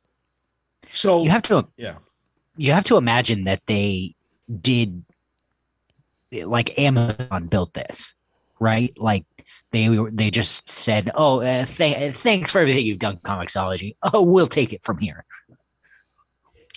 So I have in front of me from Bleeding Cool an article that includes an anonymous Comixology beta tester who shared their experience. Believe it or don't, whatever, but this is what the person said. I probably shouldn't say anything because I signed an NDA, but that beta was a giant clusterfuck, and they didn't listen to a single thing we said in feedback because, of course, a lot of us betas hooked up through Reddit. The only real change was adding the in progress option. So thanks for giving us what we had, but still making it worse. I've sunk a lot of money into Comixology over the past 10 years, and I'm ready to give it up. I'm angry as hell about this. Seriously, my life is falling apart, and reading comics was my escape. But I've been up since 3, bought the new issue of Nightwing, and I still haven't finished it nearly 3 hours later because the app not only keeps freezing, but drained my iPad battery so quickly, just trying to download maybe 10 books, that I went from 76 to 18% in 2 hours without all of the books even finishing. They didn't listen, and I know it. I know this because I had a Zoom conference with them, and the woman who interviewed me was so defensive and unwilling to listen to feedback that it was obvious they could not have cared less about what the fans actually wanted. I had not one single positive thing to say about that beta, but plenty of reasons why the old app was great, and a couple things that could have made it better, like more customization in the library and a parental filtering system so my kids can read comics on my account without opening Preacher or something. They didn't give a shit. Released something that nobody wanted, that barely worked, and I should have just quit buying comics from them back in October when I saw what they were turning into. That's insane. Yeah. That tells me that everything we see is what they wanted. They don't care. They do not care. Yeah, it's a mess, man. And like the problem is that for digital comics readers, you have, if you want to read new weekly comics, you have only 2 options, really. Your options are Comixology or you pirate the book, unfortunately. Mm-hmm. If you have Marvel Unlimited or DC Universe, you can read new stuff on a 6 or 3 month. Can't you buy them on the app? I guess you can for the big 2, but the other ones you can't really. Like Image, Boom, Dark Horse, you don't really have an option. Dark Horse used to have an app. I don't think they do anymore. But yeah, you're gonna drive people to pirate comics again. Like Comixology was easy enough where I think it minimized piracy. It was like, oh, this is easy. I can buy it on the app. I can get it. It's like iTunes for comic books. Straightforward. Not the case anymore.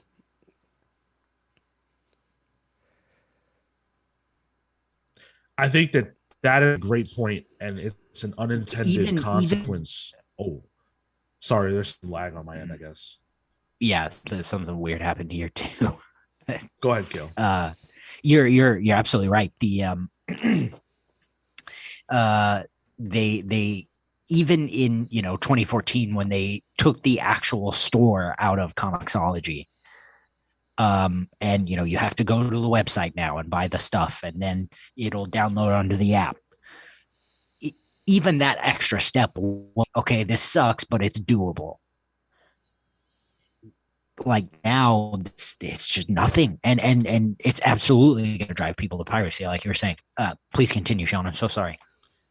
No, that's okay. I think that this is akin to like if in the early to mid 2000s, when people were pirating music like crazy, when Pandora came out and those types of things, that really helped to curb piracy and give some of these companies and musicians some money back. If all of a sudden they decided, so after every song, you're going to hear an ad, and some of your songs will just end and they won't play fully.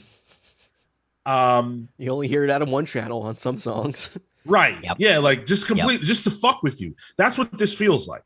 You had something that worked and now you changed it, and there's no conceivable reason why.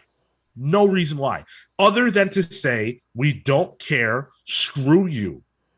That's it. What else? How could this be acceptable to anybody? I mean, I don't even see it as like them saying screw you directly. It's just total lack of quality testing, or it's like they bought this just to buy it.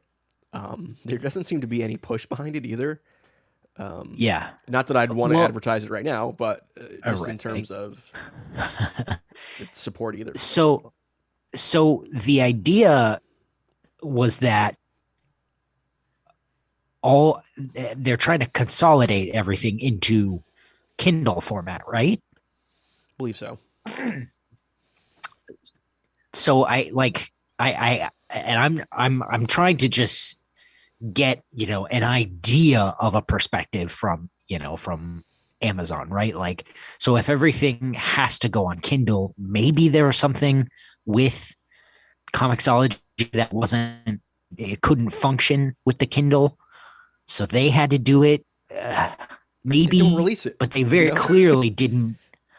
They very clearly didn't consult the people who had already made it, whom work for Amazon. So my thing, Tyler, is that thing I just read from that beta tester. If you're being told, "Hey, this sucks, this sucks, this sucks," and you don't care and you don't do anything about it, that goes beyond quality testing. They knew because they were told Yeah. that it was bad and they didn't do anything. Yeah, I'm a World of Warcraft player. I understand that. Like, but that's big corporations at that point. They just view things as this is just another holding they have, another section that they own. Do they really care about it? No, because you don't have another option. Or if you do have another option, it's not the same option. It's not a 1-to-1. Right. But it gets worse. It gets worse. As bad as it looks, it gets worse somehow because now non-Americans, people outside the US, cannot subscribe to comics on Comixology. No more subscriptions. That is such an integral feature that you need for this app that I don't understand how that. I don't even know if there might be some kind of technical reason or maybe some other reason that they can't do it, because it's Amazon proper now, but like, then you don't change it then. This is how comics creators keep their business, You have this in comic shops where you can subscribe to something, you can pre-order a book. But if you can't do it digitally, that's just stupid. Jamie McKelvey, obviously a notable comic creator, said on Twitter, so subscriptions to comics will no longer be available to people outside the US. Now Comixology has been absorbed into Amazon. Great. Good for creators and fans. And your pre-orders have been canceled, so you'll need to reorder. All great news for someone with memory problems who relies on subscriptions to remember what he's keeping up with. Mm-hmm. Jody Hauser, also a comic writer, said, as someone who reads all of my Comixology books on my computer, this is gutting. So creators, right, who use Comixology in two ways. Not only are they readers on it, but they're also publishing their books through it, right? Now they just potentially lost a huge chunk of their audience. And so if you're going to be judging the sales of comics and the careers of creators based on digital sales, but a certain segment of the audience can't even engage with the books, how the hell do you even tell anymore how popular something is? They just cut a segment of their audience out of the equation. And also, they don't alert them. Like, I don't. Cale, can you speak to this? Do they alert you saying, "Hey, your pre-orders are canceled"? I don't. I don't use pre-orders or subscriptions. I've never had like a stable enough money situation where I felt comfortable with that. So I've not. I can't say. This is a travesty. Comics, the industry needs Comixology to be good. I don't use it. Like, I don't like it. It's not for me. But I definitely think. Go ahead. And that was your attitude before this. Yeah. It was great. I would counter that where I don't think the industry needs Comixology. I think the industry needs competition for Comixology. I don't. The fact that, once Comixology came about, everyone said, oh, let's just put all our eggs in this basket. Every single publisher pretty much did it, besides the big two who had their own proprietary software for it. If you didn't see this coming, even before the Amazon buyout, I don't know what you were doing, because it's a monopoly on digital comics, really. And the point I was trying to make wrong with it. Yeah. The point I was trying to make is that the industry needs a Comixology.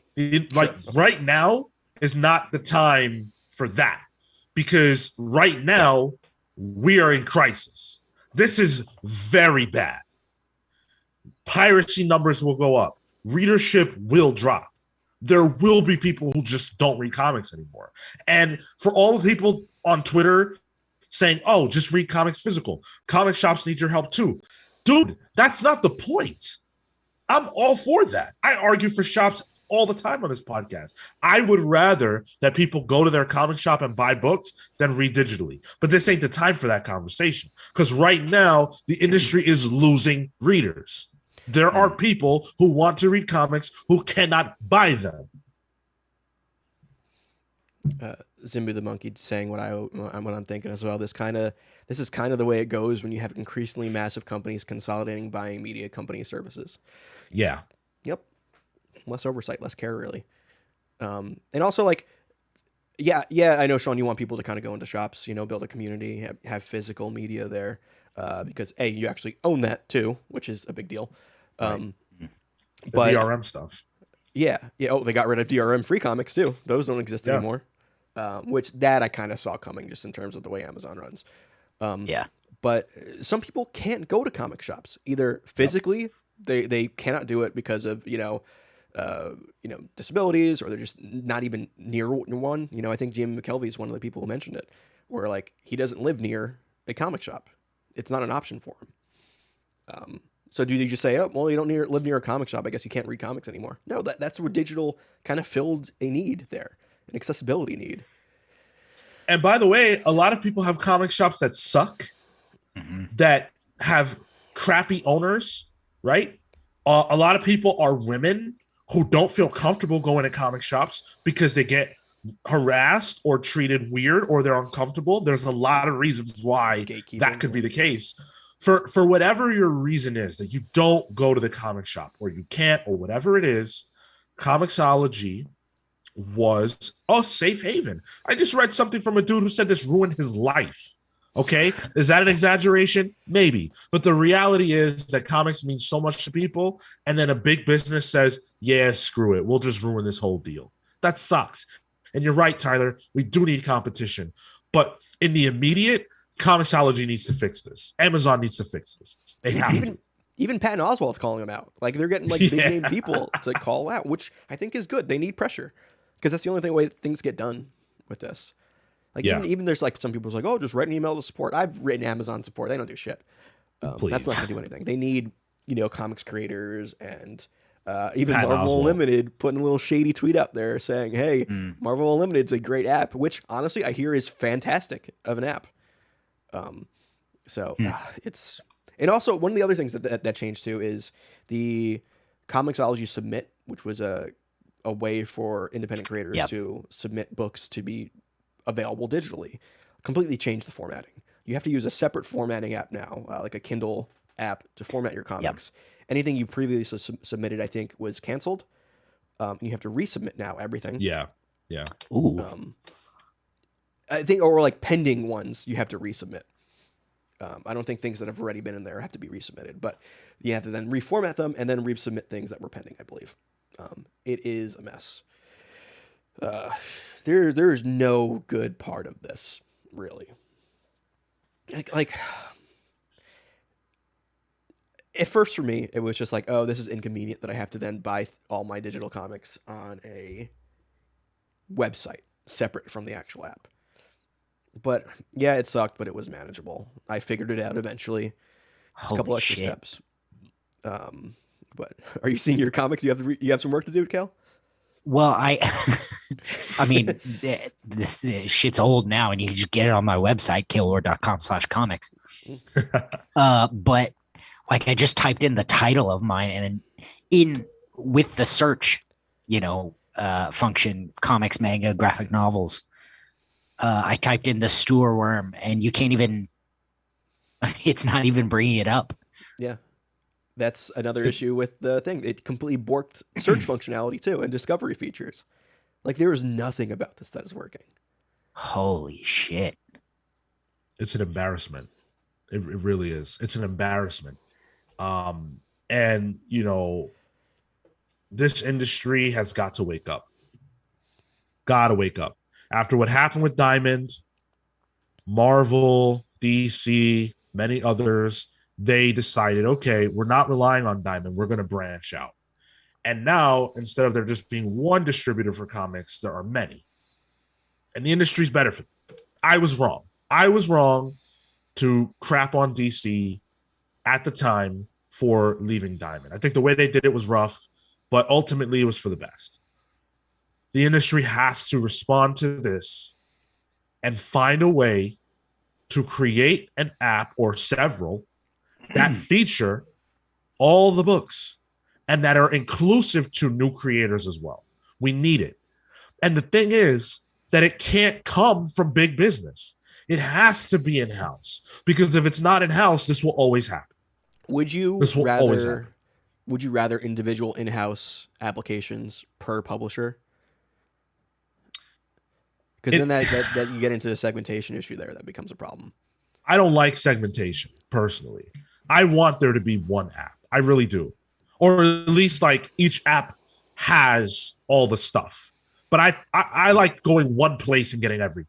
And if you do it, if you have it segmented, it's going to alienate up and coming creators, because obviously none of those apps will feature their work. Where can creators who don't work for Marvel, DC, Image, or others put their stuff? Sure. Yeah. And then if you don't want segmentation, then I kind of think you don't need, but they will only let a big book, like a big company, kind of shepherd that. Like I don't see Marvel, Disney, or Warner Media owns DC. I don't see them going to some mom and pop app developer saying, "Hey, I want to do this, collaboration with you." I see more likely something like Apple finding this as a way of moving their Apple Books thing and getting into comics a little heavier. Like unfortunately, I see another big business is the one that kind of slides in and capitalizes on this. Especially Apple has a huge relationship with Disney, This is obviously never going to happen, and it's probably not worth saying, but I would love to see Marvel, DC, and Image team up and say, hey, we need to put money behind a company and get this shit handled. Or what if Diamond I know. Please. Yeah, come on. Please. Diamond has some shit that they worked on like 5 years ago that we've talked about for every single one of those years that was supposed to be a way for comic stores and fans to connect on pre-orders, and that has been in development hell for years. Super excited. Didn't even have a search function. Yeah, it was awful. Diamond is part of the problem at this point. It's a shame. I love comics so much, but they make it hard for you. They make it so hard.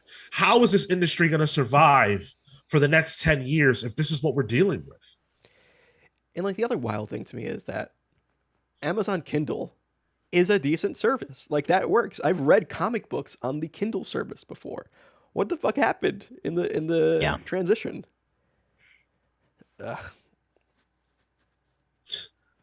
It's a joke. It's a mess. It really is.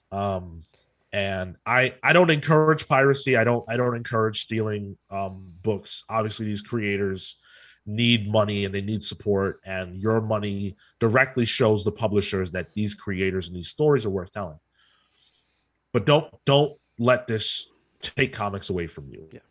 Whatever you need to do to read comics, if you don't have other options, is what you need to do. If comics are important to you, if comics saved your life, if comics are a part of your life in a meaningful way, don't let this take comics from you. But I mean, this happened with manga. Like, manga found that most of the stuff, most of the way Western audiences access their comics was through piracy. And then they did the inverse, where they created a very easily accessible platform with like Shonen Jump's subscription-based thing. Yeah. Where it was easy, and like I when I read manga, I would pirate it. It was really the only way of getting it around here.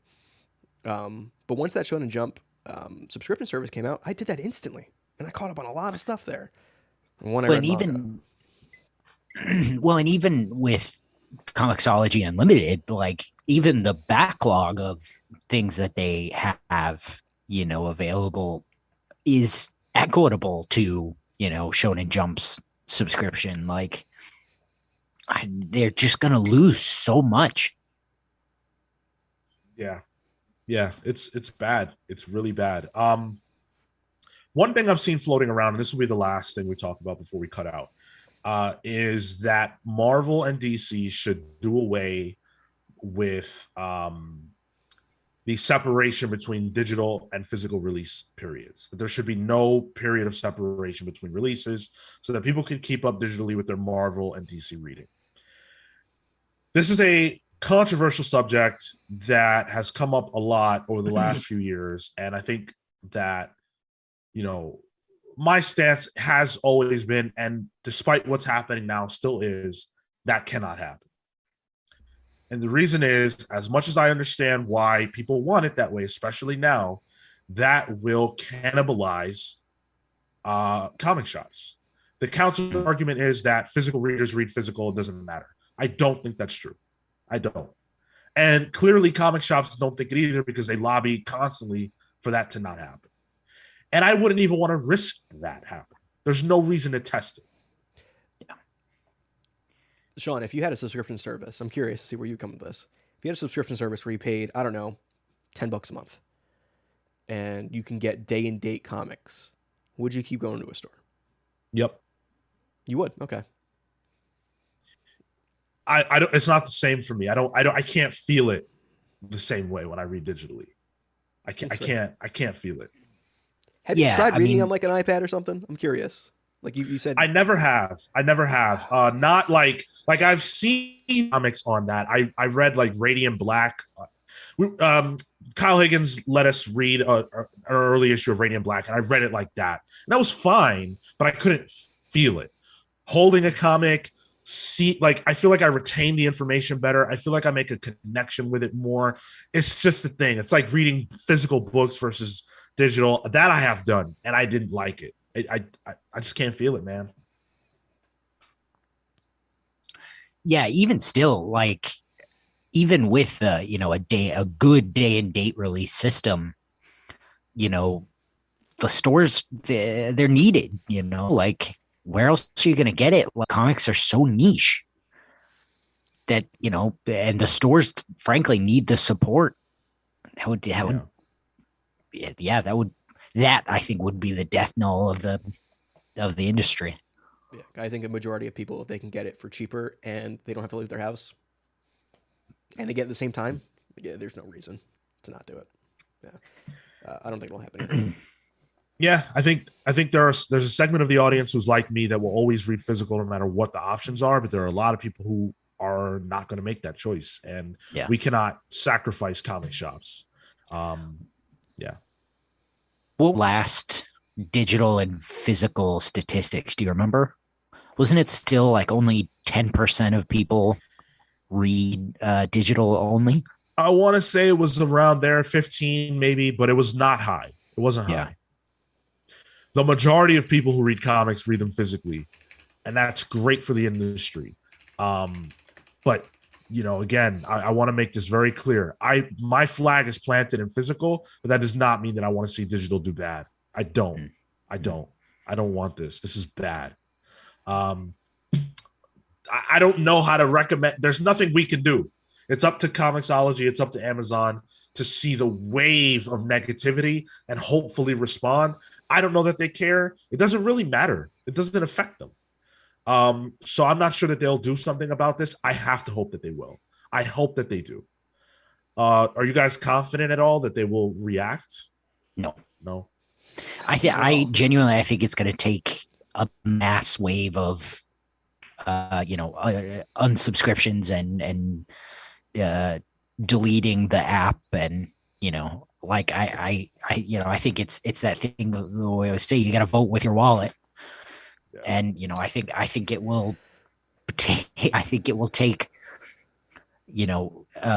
readers burning the app to the ground to get it back. And even then, I don't know, it might not happen. the other thing too is like, would pressure from Marvel or DC help? Probably, but Yes. I don't I think don't they're going to know. get pressure because I think it's going to drive people towards their platforms. I think they love it on the Yeah, low. I think on yeah. some level they love it. Marvel's subtweeting Amazon. You know, And I think it would work for Marvel, but DC's platforms have never really taken off. They've never been very good. Yeah, that's true. So, I don't know. Like DC was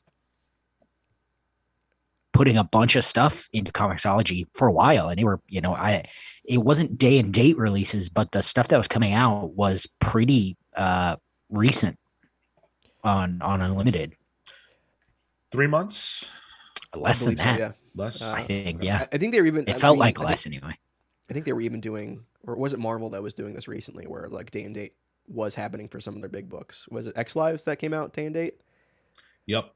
Yeah. Yeah, yeah. So, Certain times, certain books they do it, and that's okay, sure.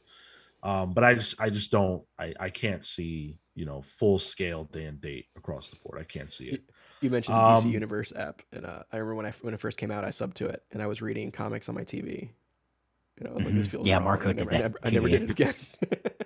Yeah. ugh. Uh, Unfortunately, the story's not over. Hopefully, we have a better update for you guys next week on this subject. We will absolutely keep talking about it because we have to. Everybody has to talk about this. If comics matter to you, no matter what side of the coin you fall on, this has to matter to you. You cannot want this. And so tweet at them, yell at them, whatever you got to do. Don't yell Um, at the support people, but if you want at to type in all Comixology. caps, yeah. Yeah, yeah. Um, Hopefully you guys enjoyed the show today. Write in and talk to us about how the Comixology shift has affected you. We want to know your stories because this affects everybody. This is a massive blow to an industry that really cannot afford these kinds of things. So write in and let us know your thoughts about this or anything else we talked about on the show today. You can get us anywhere you hear us. There's a comment section somewhere there for you to engage with us. You can also join our Discord server. We're always happy to have listeners jump on board. We had a recent joiner who's a longtime listener. I love to see people who have been listening to the show for a while who jump on and it's like, wow, we don't know you, but you know us. That's weird. Go nuts. What up? So join us on Discord. The link is always in the description. YouTube.com/The Comic Spouse to subscribe for free. Make sure you leave us a rating, a review, a comment. All that good stuff helps us out, and it's free to do. Help us get to 1,000 subscribers. The next time we will be live on Twitch is Wednesday at 6 p.m. for Pals Pool, 6 p.m. Eastern. We're going to be talking about a lot of great books. So come hang out with us for that. And make sure you join us next week right here, live on Twitch, Saturdays at 10 Eastern for the main show that you were listening to right now. Thank you so much for joining us. We appreciate it as always. Go ahead, Tyler. One thing, did you mention Doom Patrol Book Club coming out on Doom Monday? Patrol Book Club. Yes. The 22nd. Make sure you guys tune in for that. I thought it was really good. If you want to hear us gush about Grant Morrison, please do listen. Cale, plugs. Thank you so much for listening to this episode of the Comics Pals. You can find me on Twitter and Instagram at TotoInto. That's TOTOINTOW. You can find my work apparently not on Comixology anymore. But if you go to caleaward.com/writing, you can look at it in better format than Comixology. I just tested it out on desktop. I'm not kidding. Your website is better than Comixology, confirmed. Thank you, Squarespace. This is your moment, Cal. This is where you take guess. control of the digital comics marketplace. I fucking blow up. What if Substack comes in? All right, we're done with the topic. Never mind. Hey, listen, they pay me. I'll chill. Was that all for the plug, Kill? Killer.com/writing. Yeah, I guess. At Mr. Marco Enomoto, talk to him about some weeb weirdness. Tyler, go ahead. You could find me troubleshooting my computer and internet for the next week. You can also find me not streaming 4K video anymore. You can also talk to me directly at the Tyler Olson on Instagram and Twitter. What have I been talking about lately? Shit. I've been liking toys lately. I was talking to Cale about toys? the NECA TMNT. I thought you meant like a bad dragon. Well, we're talking about plugs, but not those kind. So don't Google that one either, Cale. Or the ones that That's not implant that the bad. eggs. What? Too. Bad dragon. Is that what that's Bumper called? sticker of it. Bad dragon? Whoa. Oh yeah. Cale might get some use out of that. Well, you never know. You never know. Listen, Cale's been around the block. There you go. I know, Cale. Yeah. Talk to me on Twitter. I'm playing Horizon Forbidden West right now. How is Doesn't it? require We'll internet connection, so I'm good. Okay. As for me, you can follow me on Twitter and Instagram only at Sean Soapbox. I'm thinking a lot about wrestling lately. So any wrestling fans, definitely hit me up. Lots of crazy stuff going on in the industry right now. So lots to talk about over there. Gosh, I wish I had a wrestling podcast. We got that big meaty men ladder match coming up at Revolution. Oof. Hobbs, Keith Lee, and Wardlow already? Shit. That's going to be throwing ladders. A disaster. Oh, it's going to be so good. Someone's going to get hurt. Thank you guys so much for listening. We appreciate every single one of you. Until next time, take care, guys. See ya. Bye-bye. See you next week.